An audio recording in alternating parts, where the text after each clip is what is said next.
Hi everyone, I'm Rincey and this is Rincey Reads. Today I'm going to be doing a book review on A Burn Baby Burn by Medina. This is a young adult novel that came out earlier this year in March. As you can see, I have an advanced reader copy of this book that was sent to me by Candlewick Press, but I didn't get around to reading this book before the book came out, so I picked it up during the Booktube-a-thon and I really enjoyed it. This story takes place in 1977 in New York City, and you are following this girl named Nora as she is sort of starting off on her final year of high school. 1977 is kind of a notorious year in New York City history if you aren't aware. It's when the Son of Sam serial killer was going around and killing young couples throughout New York City. There was a major heat wave happening in New York City at the time, and there was also an infamous blackout that happened in New York City at the time that led to a lot of violence and looting in the city. So there's already all of those factors being put into play here, but there's also just Nora's own personal life that she has to deal with. Like I said, she's,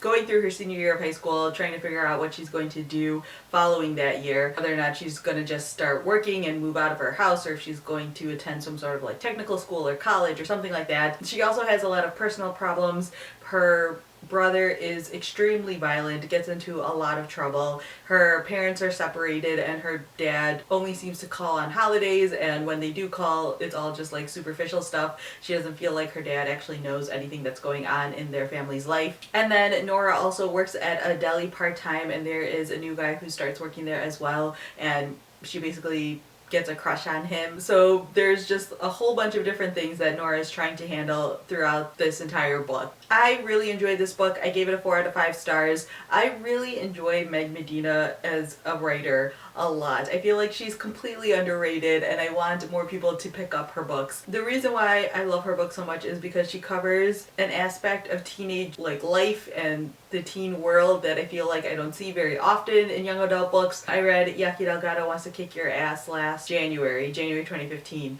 and I really enjoyed that one as well. I think I like this one even more. In that one she talks a lot about bullying, which was handled so very well, and then in this one she isn't talking about some really large topic in the whole thing, but it's just sort of like all these different pockets of being a teenager and growing up that she covers so I feel like realistically and accurately. Nora's family is a little bit poorer and her mom has a job but it doesn't pay very well, and she's very scared about getting laid off, and so that's part of the reason why Nora has her own part-time jobs to sort of help out around the house. And then her brother Hector is extremely violent. I think one of the reasons why I enjoyed this book so much, enjoyed being I found the experience so much richer, is because Meg Medina creates such tension in this book with the character of Hector. He is so violent and so terrifying, and I felt like every time there was a scene with Hector in it, I was terrified for Nora and her well-being. I thought there was a chance that he was gonna kill her at certain points because he's so